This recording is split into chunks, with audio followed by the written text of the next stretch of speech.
Hi friends, ഇന്ന് നമുക്ക് previous year questions work out ചെയ്യുന്നതിനെ പറ്റി ഡിസ്കസ് ചെയ്യാം. കാരണം അതൊരു one of the most important steps ആണ്. നമുക്കൊരു എക്സാമിന് ഏത് എക്സാം എടുത്താലും ഏറ്റവും കൂടുതൽ റാങ്ക്, ഏറ്റവും മികച്ച റാങ്ക് കിട്ടാൻ വേണ്ടി നമുക്ക് അതിനകത്ത് ഒരു സ്റ്റെപ്പാണ് ഈ പ്രീവിയസ് ഇയർ ക്വസ്റ്റ്യൻസ് വർക്കൗട്ട്. അപ്പം നമ്മൾ അതിനെപ്പറ്റി ഒരു ഡീറ്റെയിൽഡ് വീഡിയോ തന്നെ ചെയ്തായിരുന്നു. എങ്ങനെയാണ് ഒരു എക്സാമിന് പ്രിപ്പയർ ചെയ്യേണ്ടത്, എന്താണ് ഒരു സ്ട്രാറ്റജി ഫോളോ ചെയ്യുന്നത്, especially assistant engineer, first grade overseer എക്സാംസിനെ പോലത്തുള്ള ഹൈ ലെവൽ എക്സാംസിന് വേണ്ടിയിട്ട് നമ്മൾ എന്തൊക്കെ സ്റ്റെപ്സാണ് ഫോളോ ചെയ്യുന്നത്. അപ്പോൾ അതിനകത്ത് ഞാൻ പറഞ്ഞിട്ടുണ്ടായിരുന്നു, ഫസ്റ്റ് ടോപ്പിക് വൈസ് സ്റ്റഡി, നമ്മൾ ഓരോ ടോപ്പിക്കും കറക്റ്റായിട്ട് സ്റ്റഡി ചെയ്യണം. രണ്ടാമത്തെയാണ് പ്രീവിയസ് ഇയർ വർക്കൗട്ട്, മൂന്നാമത് മോക്ക് ടെസ്റ്റ്, നാലാമത് റിവിഷൻ. അപ്പോൾ ഓരോ സ്റ്റെപ്പിനും അതിൻ്റേതായ ഒരു മീനിങ് ഉണ്ട്. നമ്മൾ എന്തിനാണ് അത് ചെയ്യുന്നത്? കാരണം ഓരോ സ്റ്റെപ്പിനും ആ നോളജ് ഡിസമിനേഷൻ എന്ന് പറയുന്നത് ഡിഫറെൻ്റ് ആണ്. അപ്പോൾ അതിനകത്തെ രണ്ടാമത്തെ സ്റ്റെപ്പാണ് ഇന്ന് നമ്മൾ ഡിസ്കസ് ചെയ്യുന്നത്, പ്രീവിയസ് ഇയർ വർക്കൗട്ട്. എന്തുകൊണ്ടാണ് പ്രീവിയസ് ഇയർ ക്വസ്റ്റ്യൻസ് വർക്കൗട്ട് ചെയ്യണമെന്ന് എല്ലാവരും പറയുന്നത്, എസ്പെഷ്യലി ടോപ്പേഴ്സ്? നമ്മൾ ഏത് എക്സാം എടുത്താലും, അതിപ്പം കേരള PSC മാത്രമല്ല കേട്ടോ, SSC എടുത്താലും ഗേറ്റ് എടുത്താലും IAS എടുത്താലും ഏത് എക്സാം എടുത്താലും എല്ലാ എക്സാമിനും റിപ്പീറ്റഡ് ആയിട്ട് കുറേ ക്വസ്റ്റ്യൻസും കൺസെപ്റ്റ്സും വരും. And that we will get by solving previous year questions. So previous year questions work out ചെയ്യുമ്പോൾ അതിൻ്റെ മെയിൻ ബെനിഫിറ്റ് എന്ന് പറയുന്നത്, ഒന്നാമത് റിപ്പീറ്റഡ് ആയിട്ട് വരുന്ന ക്വസ്റ്റ്യൻസ് അതുപോലെ തന്നെ വരുമ്പോൾ നമുക്ക് ഈസി ആയിട്ട് സ്കോർ ചെയ്യാൻ പറ്റും വിത്തൗട്ട് എനി ടൈം, അല്ലേ? സമയം കളയാതെ തന്നെ പെട്ടെന്ന് ടിക്ക് ചെയ്യാൻ പറ്റും. പിന്നെ റിപ്പീറ്റഡ് കൺസെപ്റ്റ്സ്, അതാണ് ഇമ്പോർട്ടൻറ്റ്. റിപ്പീറ്റഡ് ആയിട്ടുള്ള കൺസെപ്റ്റ്സ്. അപ്പോൾ പ്രീവിയസ് ഇയർ ക്വസ്റ്റ്യൻസ് വർക്കൗട്ട് ചെയ്യുമ്പോൾ നേരത്തെ ചോദിച്ച ക്വസ്റ്റ്യൻസിൻ്റെ അതേ കൺസെപ്റ്റിലുള്ള അതിൻ്റെ ന്യൂമറിക്കൽ മാറ്റിയോ അല്ലെങ്കിൽ അതിൻ്റെ തിയറിയോ മാറ്റിയോ സെയിം ക്വസ്റ്റ്യൻസ് ചോദിക്കും. അതും ശരിക്കും നമുക്ക് റിപ്പീറ്റഡ് ക്വസ്റ്റ്യൻസ് ആയിട്ട് തന്നെ കാൽക്കുലേറ്റ് ചെയ്യാം. ചിലപ്പം സെയിം ക്വസ്റ്റ്യൻസ് ആയിരിക്കത്തില്ല, പക്ഷേ അതിൻ്റെ കൺസെപ്റ്റ് സെയിം ആയിരിക്കും. അപ്പോൾ ഇത് രണ്ടുമാണ് ശരിക്കും പറഞ്ഞാൽ പ്രീവിയസ് ഇയർ ക്വസ്റ്റ്യൻസ് വർക്കൗട്ട് ചെയ്താലുള്ള ഗുണം, അല്ലേ? സോ ഈ പ്രീവിയസ് ഇയർ ക്വസ്റ്റ്യൻസ് വർക്കൗട്ട് ചെയ്യുമ്പോൾ ലെവൽ നമുക്ക് നോക്കാം, ഓരോ എക്സാംസിൻ്റെ ലെവൽ. ഇപ്പോൾ സെക്കൻഡ് ഗ്രേഡും തേർഡ് ഗ്രേഡും എക്സാംസും ആണ് നമ്മൾ വർക്കൗട്ട് ചെയ്യുന്നതെങ്കിൽ അതിനകത്ത് പ്രീവിയസ് ഇയർ ക്വസ്റ്റ്യൻസ് ഒരുപാട് റിപ്പീറ്റ് ചെയ്യും. ഒരുപാടെന്ന് പറയുമ്പോൾ നിങ്ങളൊരു ഇതുവരെ ചോദിച്ചിട്ടുള്ള എല്ലാ ക്വസ്റ്റ്യൻസും നല്ലപോലെ വർക്കൗട്ട് ചെയ്താൽ ഏകദേശം ഒരു സെക്കൻഡ് ഗ്രേഡിനും തേർഡ് ഗ്രേഡ് എക്സാംസിനും ഒരു 60 to 70 ക്വസ്റ്റ്യൻസ് റിപ്പീറ്റഡ് ആണ്. 60 to 70, 100-ൽ 60 to 70 ക്വസ്റ്റ്യൻസ് റിപ്പീറ്റഡ് തന്നെയാണ്. പക്ഷെ അതേസമയം എയും ഫസ്റ്റ് ഗ്രേഡിലോട്ടും വരുമ്പോൾ റിപ്പീറ്റഡ് കൺസെപ്റ്റ്സ് ആയിരിക്കും കൂടുതൽ. അത് ഒരേ ചോദ്യം ഒരുപോലെ ചോദിക്കാതെ, അതുപോലെ തന്നെ ചോദിക്കാതെ കൺസെപ്റ്റുകൾ റിപ്പീറ്റ് ചെയ്യും. കാരണം കുറച്ചുകൂടെ ഹൈ ലെവൽ ആയതുകൊണ്ട് തന്നെ ഇപ്പം ഒരു PSCയുടെ ഒരു ട്രെൻഡാണ്. അങ്ങനെ വെറുതെ പണ്ടത്തെ ട്രെൻഡ് പോലെ ഒരുപാട് ക്വസ്റ്റ്യൻസ് ചുമ്മാ അതുപോലെ അങ്ങ് ചോദിക്കാതെ ചോദിക്കും, റിപ്പീറ്റ് ചെയ്യും, പക്ഷേ കൺസെപ്റ്റ് ആയിരിക്കും റിപ്പീറ്റ് ചെയ്യുന്നത്. അല്ലാതെ അതേ ക്വസ്റ്റ്യൻ തന്നെ റിപ്പീറ്റ് ചെയ്യാൻ വരണമെന്നില്ല. ഇപ്പം വരും ഒരു 30 to 40 ക്വസ്റ്റ്യൻസ് ചിലപ്പം വരുമായിരിക്കും, പക്ഷേ റിപ്പീറ്റഡ് കൺസെപ്റ്റ്സ് ആയിരിക്കും കൂടുതൽ വരുന്നത്. അതുകൊണ്ട് തന്നെ എങ്ങനെയാണ് റിപ്പീറ്റഡ് ഈ പറയുന്ന പോലെ പ്രീവിയസ് ഇയർ ക്വസ്റ്റ്യൻസ് വർക്കൗട്ട് ചെയ്യണമെന്ന് ശരിക്കും മനസ്സിലാക്കുക. So how we should solve these previous questions, എങ്ങനെയാണ് ലോജിക്കലി ഓർ സയൻറ്റിഫിക്കലി ഇത് സോൾവ് ചെയ്യുന്നത്, അത് ശരിക്കും മനസ്സിലാക്കുക. കുറേ പേർക്ക് അറിഞ്ഞുകൂടാ. നമ്മൾക്കെല്ലാം പറ്റുന്ന ഒരു തെറ്റ് ഞാൻ പറഞ്ഞുതരാം. നമ്മൾ പ്രീവിയസ് ഇയർ ക്വസ്റ്റ്യൻസ് വർക്കൗട്ട് ചെയ്യുമ്പോൾ നമ്മൾ എന്താ ചെയ്യുന്നത് വെച്ചാൽ, നമ്മൾ ആദ്യം ടോപ്പിക് വെച്ച് സ്റ്റഡി ചെയ്യും. ഓക്കെ, അത് നമ്മൾ വൃത്തിക്ക് ചെയ്തു. അടുത്ത സ്റ്റെപ്പ് നമ്മൾ പ്രീവിയസ് ഇയർ ക്വസ്റ്റ്യൻ ബുക്ക്ലെറ്റ് എടുക്കും. ബുക്ക്ലെറ്റ് എടുത്തിട്ട് ക്വസ്റ്റ്യൻസ് വർക്കൗട്ട് ചെയ്യാൻ തുടങ്ങും. വർക്കൗട്ട് ചെയ്യുമ്പോൾ നമ്മൾ ശരിക്കും ആ ക്വസ്റ്റ്യൻ നമുക്കറിയോ ഇല്ലയോ എന്ന് മാത്രമാണ് ചെക്ക് ചെയ്യുന്നത്. അതായത് ഇപ്പോൾ ഒരു ക്വസ്റ്റ്യൻ വർക്കൗട്ട് ചെയ്യുമ്പോൾ നമ്മൾ ജസ്റ്റ് ആ ക്വസ്റ്റ്യൻ വായിക്കും, അതിൻ്റെ ആൻസർ നോക്കും. ഓക്കെ, ഇതെനിക്കറിയാം, ടിക്ക് ഇട്ടു. അല്ലെങ്കിൽ അറിഞ്ഞുകൂടാ, അപ്പോൾ റൗണ്ട് ഇട്ട് അവിടെ വെച്ചിട്ട് സൊല്യൂഷൻ നോക്കി, ഓക്കെ ഇതായിരുന്നു അതിൻ്റെ ആൻസർ. അങ്ങനെ പോകും. ഒരു 100 ക്വസ്റ്റ്യൻ ആണെങ്കിൽ അങ്ങനെ ചെയ്തു പോകും. അപ്പോൾ ശരിക്കും അവിടെ ലേണിംഗ് വരുന്നില്ല. ലേണിംഗ് എന്ന് പറഞ്ഞൊരു കൺസെപ്റ്റ് വരുന്നില്ല. അവിടെ ജസ്റ്റ് വർക്കൗട്ടാണ്. ക്വസ്റ്റ്യൻ കിട്ടുന്നു, നോക്കുന്നു, എനിക്കറിയാവില്ല. അത് ശരിക്കും തേർഡ് സ്റ്റെപ്പിലാണ് ചെയ്യേണ്ടത്, അതായത് മോക്ക് ടെസ്റ്റ്. നമ്മൾ പ്രിപ്പറേഷൻ്റെ മൂന്നാമത്തെ സ്റ്റെപ്പിലാണ് ചെയ്യുന്നത്. മോക്ക് ടെസ്റ്റ് എന്തിനാണ് ചെയ്യുന്നത് വെച്ചാൽ, നമ്മൾ പഠിച്ച കൺസെപ്റ്റ്സ് ഒന്ന് റിവൈസ് ചെയ്യാനും ടൈം മാനേജ്മെൻറ്റിനാണ് മോക്ക് ടെസ്റ്റ് ചെയ്യുന്നത്. ഒരിക്കലും previous year questions time management നിങ്ങൾ എടുക്കരുത്. പ്രീവിയസ് ഇയർ ക്വസ്റ്റ്യൻ വർക്കൗട്ട് എപ്പോഴും ലേണിംഗ് പർപ്പസിനെ എടുക്കാവൂ. ഇതാണ് മിക്ക സ്റ്റുഡൻസിനും അവർക്ക് സ്ട്രാറ്റജി അല്ലെങ്കിൽ പ്ലാനിങ് ചെയ്യുമ്പോൾ അല്ലെങ്കിൽ പഠിക്കുമ്പോൾ ഉള്ള തെറ്റ്. അപ്പോൾ ഇപ്പോഴെങ്കിലും മനസ്സിലാക്കുക, പ്രീവിയസ് ഇയർ ക്വസ്റ്റ്യൻ വർക്കൗട്ട് ലേണിങ്ങിന് വേണ്ടി എടുക്കുക. മോക്ക് ടെസ്റ്റുകളാണ് നിങ്ങളുടെ ടൈം മാനേജ്മെൻറ്റിനും ഇപ്പോൾ കൂടുതൽ പഠിക്കാനും അല്ലെങ്കിൽ പഠിച്ച കാര്യങ്ങൾ റിവൈസ് ചെയ്യാനും. അപ്പോൾ രണ്ടിനും രണ്ട് ഒരു ഒബ്ജക്റ്റീവാണ്. പ്രീവിയസ് ഇയർ ശരിക്കും ഡയറക്റ്റ്ലി എക്സാം ഓറിയൻറ്റഡ് ആണ്. അത് ഈ പറയുന്ന പോലെ റിപ്പീറ്റഡ് ആയിട്ടുള്ള കൺസെപ്റ്റ്സും റിപ്പീറ്റഡ് ആയിട്ടുള്ള ക്വസ്റ്റ്യൻസും ലേൺ ചെയ്യാൻ വേണ്ടിയിട്ടാണ് പ്രീവിയസ് ഇയർ ക്വസ്റ്റ്യൻസ് വർക്കൗട്ട് ചെയ്യേണ്ടത്. ഇനി എങ്ങനെയാണ് ഈ ലേണിംഗ് പ്രോസസ്സ് എന്ന് നോക്കാം. ഒരു ക്വസ്റ്റ്യൻ കിട്ടുമ്പോൾ നമുക്ക് അറിയാലോ 4 ഓപ്ഷൻ കാണും. ഇവിടെയാണ് റിവേഴ്സ് എഞ്ചിനീയറിംഗ് എന്ന് പറഞ്ഞൊരു കൺസെപ്റ്റ് നമ്മൾ യൂസ് ചെയ്യേണ്ടത്. അതായത് യൂഷ്വലി നമ്മൾ എന്താ ചെയ്യുന്നത്, നമ്മൾ ആദ്യം പഠിക്കുന്നു, പഠിച്ചിട്ട് ക്വസ്റ്റ്യൻ ചെയ്യുന്നു, ക്വസ്റ്റ്യൻ അറിയാവോ ഇല്ലയോ നോക്കുന്നു, ആൻസർ ടിക്ക് ചെയ്യുന്നു. ഇതാണ് നമ്മുടെ യൂഷ്വൽ പ്രോസസ്സ്. ഇനി നിങ്ങൾ നേരെ ഒന്ന് തിരിച്ചു നോക്കി, ക്വസ്റ്റ്യൻ നമ്മുടെ കയ്യിലുണ്ട്, ഓപ്ഷൻസും ഉണ്ട്, ആൻസറും ചെക്ക് ചെയ്തു. ആൻസർ ചെക്ക് ചെയ്യുമ്പോൾ കറക്റ്റ് ഓപ്ഷൻ ഏതാണെന്ന് അറിയാം, പക്ഷേ ബാക്കിയുള്ള ഓപ്ഷൻസും അവിടെ ഉണ്ടല്ലോ. അപ്പോൾ അതായത് ആ ക്വസ്റ്റിനെ റിലേറ്റ് ചെയ്ത തിയറി ഫുള്ള് പഠിക്കണം. അതാണ് ലേണിംഗ് ഫ്രം ക്വസ്റ്റ്യൻസ്. ഇതാണ് റിവേഴ്സ് എഞ്ചിനീയറിംഗ്. അതായത് തിയറിയിൽ നിന്ന് ക്വസ്റ്റ്യനല്ല, തിരിച്ച് ക്വസ്റ്റ്യനിൽ നിന്ന് തിയറിയിലോട്ട് പോകണം. ഇതാണ് നമ്മുടെ യൂട്യൂബ് ചാനൽ ഇത്രയും വിജയമാവാൻ കാരണം ഒരു ഷോർട്ട് സ്പാനിൽ നമ്മൾ ഇപ്പം ചെയ്ത എല്ലാം റിവേഴ്സ് എഞ്ചിനീയറിംഗ് ആയിരുന്നു. ഇത്രയും നാളും നമ്മുടെ ക്വസ്റ്റ്യൻസ് നമ്മൾ ചെയ്ത വീഡിയോസ് എല്ലാം അങ്ങനെ ആയിരുന്നു. നമ്മളൊരു 10 ക്വസ്റ്റ്യൻ എടുക്കും. 10 ക്വസ്റ്റ്യൻ എടുക്കുമ്പോൾ ആ 10 ക്വസ്റ്റ്യനിൽ നിന്ന് 40-50 ക്വസ്റ്റ്യൻ ചെയ്യുന്നതിൻ്റെ ഒരു എഫക്റ്റാണ്. കാരണം ഒരു ക്വസ്റ്റ്യൻ നമ്മൾ അത്രയും ഡീറ്റെയിൽ ആയിട്ട് എക്സ്പ്ലെയിൻ ചെയ്യുന്നത്. അതാണ് ലേണിംഗ്. അങ്ങനെ വേണം ലേൺ ചെയ്യാൻ. അപ്പോൾ ഇപ്പോൾ നമ്മുടെ സ്റ്റുഡൻസിനൊക്കെ ഇലക്ട്രോൺ ആണ് മെയിൻലി ഉള്ളത്. കാരണം നമുക്ക് വേറെ ബുക്കൊന്നും സജസ്റ്റ് ചെയ്യാനില്ല. അന്ന് സജസ്റ്റ് ചെയ്തപ്പോഴേ പറഞ്ഞായിരുന്നു, ഒരുപാട് എററുണ്ട്, ഒത്തിരി എറേഴ്സ് ഉണ്ട്. അതുമാത്രമല്ല അതിനകത്ത് ലേണിംഗ് എന്ന് പറഞ്ഞൊരു പ്രോസസ്സ് ചെയ്യാൻ പറ്റത്തില്ല. കുറച്ച് 100-120 ക്വസ്റ്റ്യൻ പേപ്പർ ഇങ്ങനെ ബണ്ടിൽ ചെയ്തൊരു ബുക്ക് അങ്ങ് തരും. അപ്പോൾ അതിനകത്ത് നിന്ന് നമുക്ക് ജസ്റ്റ് ഇങ്ങനെ പറഞ്ഞ ജസ്റ്റ് ടിക്ക് ചെയ്ത് പോകാമെന്നല്ലാതെ നമുക്ക് ഒരു രീതിയിലും അതിൽ നിന്ന് പഠിക്കാൻ പറ്റത്തില്ല. So I think it is hard work അല്ലേ. നമുക്ക് ഹാർഡ് വർക്ക് അല്ല വേണ്ടത്, സ്മാർട്ട് വർക്കാണ്. അതായത് നിങ്ങൾ ടോപ്പേഴ്സിനോട് ചോദിച്ചാൽ മതി അവരെങ്ങനെ പഠിച്ചത്. ഇപ്പം നമ്മുടെ തന്നെ ചാനലിനകത്ത് അജിൻ വീഡിയോ ചെയ്തായിരുന്നു. അപ്പം അവരെല്ലാം ചെയ്തിട്ടുള്ളത് സ്റ്റഡിങ് ആണ്. അതായത് പ്രീവിയസ് ഇയർ ക്വസ്റ്റ്യൻസിൽ നിന്ന് ലേൺ ആണ് ചെയ്തത്. പക്ഷെ അത് ഒരുപാട് ടൈം കൺസ്യൂം ചെയ്യും. ഇപ്പം ഒരുപാട് പേര് എന്നെ വിളിച്ചു ചോദിക്കുമ്പോൾ, സാർ പ്രീവിയസ് ഇയർ വർക്ക് എവിടെ, അപ്പം ഞാൻ ഇങ്ങനെ പറയും ഇങ്ങനെയാണ് ചെയ്യേണ്ടത്, അങ്ങനെയല്ല. അപ്പോൾ പറഞ്ഞു സാർ അതിന് ഒരുപാട് സമയം എടുക്കും. അങ്ങനെയാണ്. കാരണം നമ്മൾ ഇപ്പം ചെയ്തു തുടങ്ങുമ്പോൾ നിങ്ങൾ ബാക്കിങ് ചെയ്ത് തുടങ്ങണം. ഏറ്റവും കൂടുതൽ റീസെൻ്റ് ആയിട്ട് വരുന്നത്. അപ്പോൾ ചെയ്തു തുടങ്ങുമ്പോൾ ആദ്യം ലേണിംഗ് പ്രോസസ്സ് ആയതുകൊണ്ട് തന്നെ നമ്മൾ പുതിയതായിട്ട് പഠിക്കുമല്ലേ. അപ്പോൾ ഒബ്വിയസ്ലി ഒരുപാട് ടൈം എടുക്കാം. അങ്ങനെ ടൈം ഇൻവെസ്റ്റ് ചെയ്താലേ പറ്റത്തുള്ളൂ.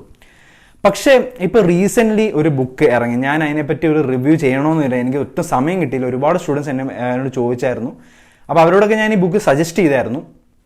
അപ്പോൾ ആ ബുക്കിനെ പറ്റി പറയാം. ബുക്ക് ആക്ച്വലി V4 സിവിൽ എന്ന് പറഞ്ഞൊരു ടീം പബ്ലിഷ് ചെയ്തൊരു ബുക്കാണ്. ഈ പറയുന്ന പോലെ അസിസ്റ്റന്റ് എഞ്ചിനീയർ ഫസ്റ്റ് ഗ്രേഡ്, പിന്നെ SSC ഗേറ്റിനൊക്കെ യൂസ് ചെയ്യാം. എന്നാൽ അവർ കൂടുതൽ ഫോക്കസ് ചെയ്യുന്നത് നമ്മുടെ കേരളയിൽ നിന്നൊരു ബുക്കാണ്.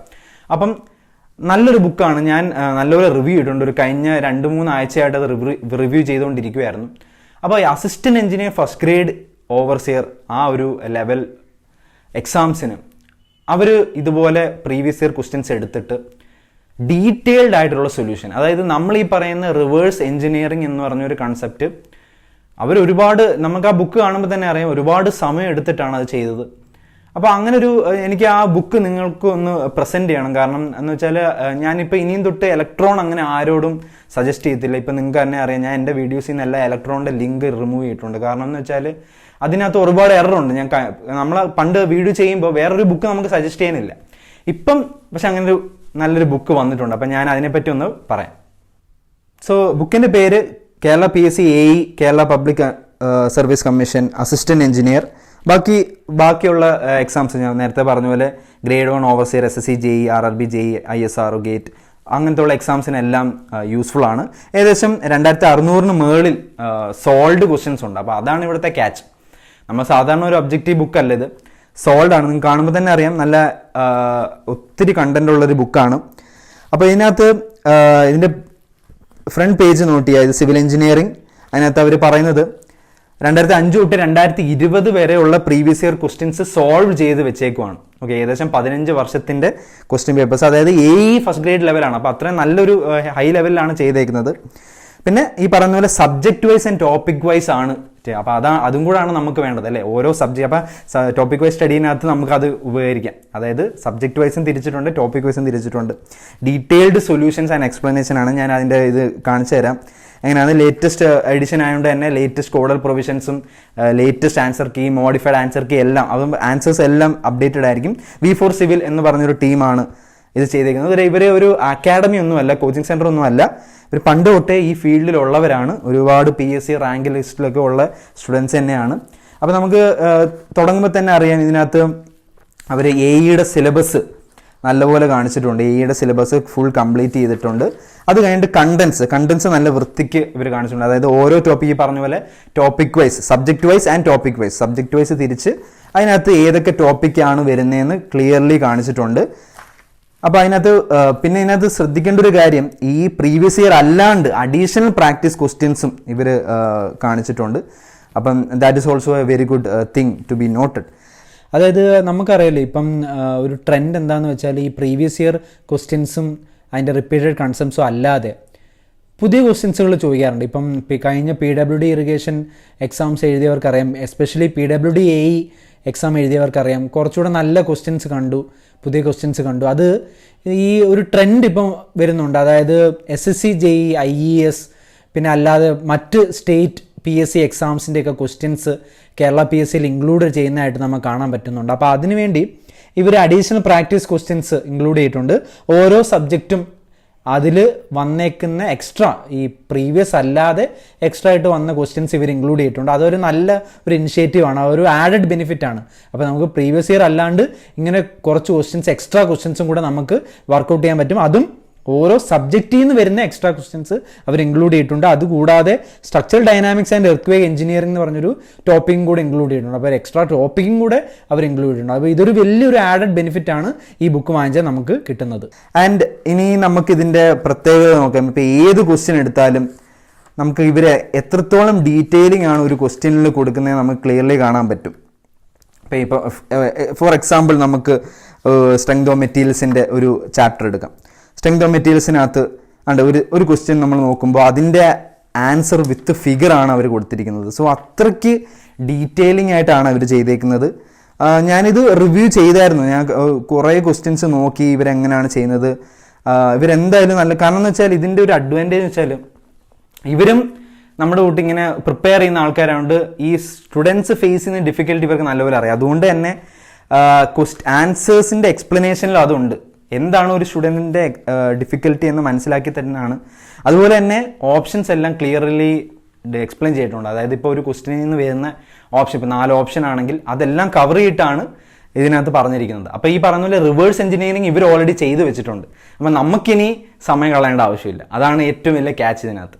നമുക്ക് സാധാരണ ഇത് ഇത്രയും ക്വസ്റ്റ്യൻസ് 15 വർഷത്തിൻ്റെ ക്വസ്റ്റ്യനൊക്കെ റിവേഴ്സ് എഞ്ചിനീയറിംഗ് ചെയ്തെടുക്കണമെങ്കിൽ ഒരു 6 തൊട്ട് 8 മാസം എന്തായാലും എടുക്കും, ഉറപ്പാണ്, തന്നെ ഇരുന്ന് പഠിക്കണമെങ്കിൽ. അപ്പം അത് ഇവർ ഓൾറെഡി ചെയ്തുകൊണ്ട് ഇനി നമുക്കൊന്നുമില്ല, ഇത് ജസ്റ്റ് റെഫർ ചെയ്താൽ മതി, ഇത് വെച്ചങ്ങ് പഠിച്ചാൽ മതി. അപ്പോൾ ഇത് ഭയങ്കര ഒരു അഡ്വാൻറ്റേജ് ആണ്. ഇനി തൊട്ട് ഞാൻ എന്തായാലും ഇലക്ട്രോൺ സജസ്റ്റ് ചെയ്യത്തില്ല ആർക്കും. ഞാൻ ഈ ബുക്കായിരിക്കും ഇനി തൊട്ട് പ്രീവിയസ് ഇയർ ക്വസ്റ്റ്യൻസിന്, assistant engineer, first grade, overseer എക്സാംസിന് പ്രിപ്പയർ ചെയ്യുന്ന എല്ലാ സ്റ്റുഡൻസിനും ഞാൻ ഇനിയും തൊട്ട് റെഫർ ചെയ്യുന്നത്. ഞാൻ ഓൾറെഡി ഒരു 3-4 സ്റ്റുഡൻസിനെ റെഫർ ചെയ്തു. അപ്പം അവർ വാങ്ങിച്ചിട്ട് അവരും നല്ല അഭിപ്രായമാണ് പറഞ്ഞത്.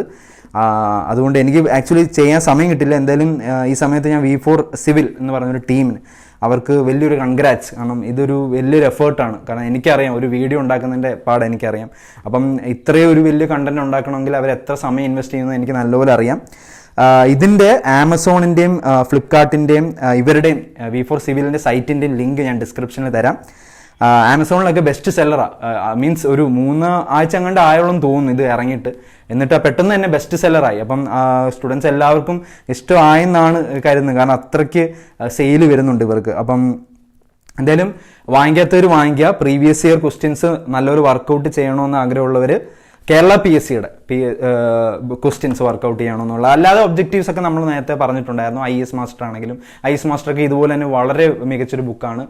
ബാക്കിയുള്ള ഒബ്ജക്റ്റീവ് ക്വസ്റ്റ്യൻസ് ഒക്കെ വർക്കൗട്ട് ചെയ്യാൻ നല്ലൊരു ബുക്കാണ്, ടോപ്പിക് വൈസ് സ്റ്റഡി ചെയ്യാനൊക്കെ ഉള്ളത്.